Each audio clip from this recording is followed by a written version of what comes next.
The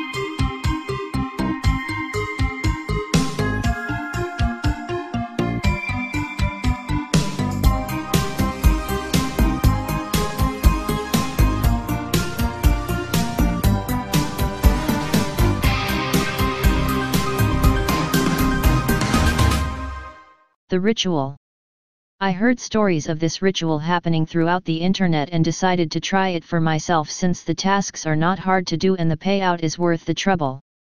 The materials to complete this task will cost around $10 to $15, which can be earned from working any sort of job. I'll save the reward for the end because the sacrifice will go along with it, and telling you now might deject you from attempting this ritual, but I assure you that it is well worth it. Failure to either complete this ritual or doing a step wrong will not harbor any sort of consequence short of losing $10 to $15 of regular money depending on how far you get through the process. The only time limit is that the shop will only be open between 9 at night and 6 in the morning. The first thing you will want to do is find the small incense shop that will sell you the materials. The shop will be present in any sort of city, or so I'm told. As of now, the cities that definitely have the stores are Los Angeles, Las Vegas, Chicago, Miami, Seattle, Washington, D.C., San Antonio, and Salt Lake City. If you find one in your city and it's not listed above, you may retell this story and include your city, but only if you want to, if not, whatever. The shop will not be attached to any other store and will be located in the outskirts of the city. It will not have any sort of neon sign and will not advertise at all. You can tell if you've found the correct place if it has one of 3 marking near the entrance. It'll either have a red door with a gold eye painted on it, a small wooden plank with an eagle on it with a golden eye painted onto said eagle, or a welcome mat with the eagle mentioned above painted on it. The eagle means nothing, but the eye is supposed to signify a calm mind. When you've found the place, merely enter the shop. There is no special knock, password, or any other fancy shenanigans. It was pretty nice actually, considering the fancy antics that you have to do with most of the other rituals. Upon entering the shop, you'll notice the faint smell of aroma. There will be no music playing, though you may hear other costumers in the shop. If you do hear other costumers, leave the shop and come back the next day. You'll approach the counter and ring the bell. An intimidating black man will come out of the black room and ask you what you want. You'll tell him that you want 3 distinct kinds of incense in a commanding voice and lay a $5 bill on the table. You must specifically ask for Satya Sai Baba Nag Kampa Agarbatti, Satya Superhit, and Sri Sai Flora. He'll go into the back room and retrieve the incense. When he returns, he'll take your $5 bill and ask if that'd be all for you. You'll tell him no and slap another $5 on the table. You'll then ask for an incense box to go along with your incense.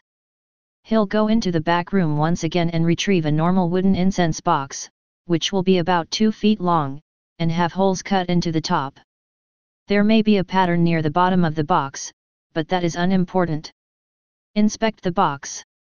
If it is in perfect condition, place it back on the table and ask for another one, but take your $5 bill back and slap a 10 down. He'll take your 10 and take the box back into the back room. He'll come back out with another box. This box will have a broken hinge, but will still open and close. You are to tell the man that this box is perfect, collect your things, and leave immediately. There have been records that the man will give you the broken box first and you'd end up saving $5, but it didn't for me. Just fork over the other 5 and don't complain. I'm serious, don't complain. You may fix the hinge if you want, but it won't be important. What you'll then do is drive back home and set your incense up in a dark, quiet place. You are to burn 1 stick of incense from whichever box you chose, but it must only be 1. Not 1 from each, 1. What this does is calm you down for the next step. When the 1 incense stick is done burning, I'm stressing the 1 rule because those that have burned 2 or more did not complete the ritual correctly and were out there $10 to $15. You are to inspect the box. On the side of the box there will be a small sliver of wood that swings out, revealing a secret compartment of the box. There will be an extra packet of incense sticks in that compartment. These sticks will be black and have a red handle. You are to burn one of these next. Don't worry about having to burn two, one will get the job done. While you are burning one of these incense sticks, you'll notice that the smell is anything but appetizing. It smells like rotting meat to me. You are to close your eyes and bear through the smell. When the stick is done burning, which might take 5 minutes, you are to open your eyes.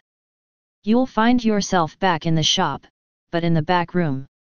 The man will meet you here sitting in whatever chair, or position, you were sitting in. He'll show you one of two things. The first is a small glass of liquid. This liquid is an elixir that allows your mind to never feel stress again. Your judgment will never be clouded, you will never be angry, and you will always feel kindness coming from everyone. Your fight or flight sense will still be present, but it will be quicker. You will feel calm and blissful for as long as you live. The other will be a small book. This book will hold the secrets to everything. It will have the answers to why humans are here, the afterlife, and every other controversy will be immediately revealed to you upon reading the contents of the book.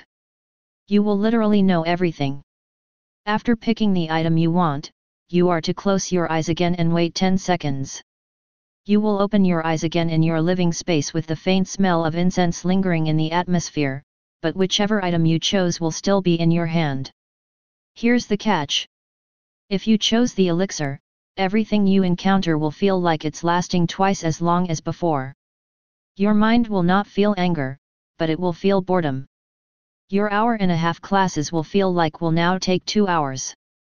The upside, as mentioned above, will always be that you have inner peace, but activities that you find boringly unbearable will feel like they last forever.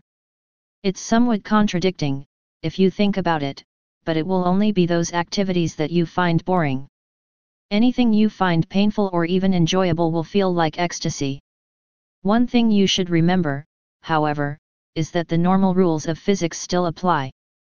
So while the flame may feel like a massage in your mind, you'll still end up with second or third degree burns if left unattended. If you chose the book, you'll know everything, but will forever be unable to tell anyone. Anyone else will see the book as nothing more than a blank template, and you'll find yourself unable to speak if you try verbally telling anyone of the book's content. You'll know who killed Kennedy, but you alone. You'll know if we really landed on the moon, but will be unable to type it out on your computer.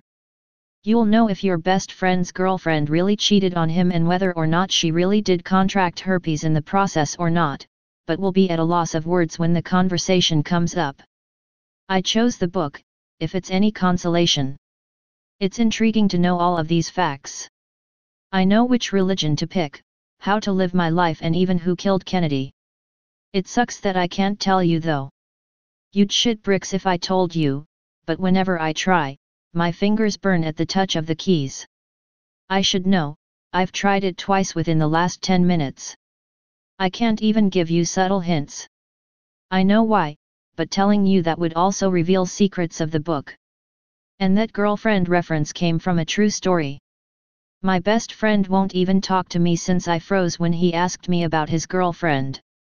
When I tried to tell him, my throat ran dry and I had to run for water, but my throat just dried right back up again when I tried to tell him the truth again. I lied to him and said no, but then he found out the truth and thinks that I was the one that cheated with her. I tell him otherwise, but he doesn't believe me. I'm thinking I should have chosen the elixir. But there is something I need to tell you, something you need to know. As I type the last words, my fingers feel like they have been dipped in wax, each time I tap a key. Many classic horror icons, such as Geiger's xenomorphs, Silent Hill's Pyramid Head, and other disturbing creatures, share common characteristics. Pale skin, dark, sunken eyes, elongated faces, sharp teeth, and the like. These images inspire horror and revulsion in many, and with good reason. The characteristics shared by these faces are imprinted in the human mind. Many things frighten humans instinctively. The fear is natural, and does not need to be reinforced in order to terrify. The fears are species-wide, stemming from dark times in the past when lightning could mean the burning of your tree home, Thunder could be the approaching gallops of a stampede, predators could hide in darkness, and heights could make poor footing lethal. The question you have to ask yourself is this: what happened, deep in the hidden eras before history began, and that could affect the entire human race so evenly as to give the entire species a deep, instinctual, and lasting fear of pale beings with dark, sunken eyes, razor-sharp teeth, and elongated faces? Just be careful out there. Sorry for the way I had to word this, it was the only way. Stay paranoid, my friends.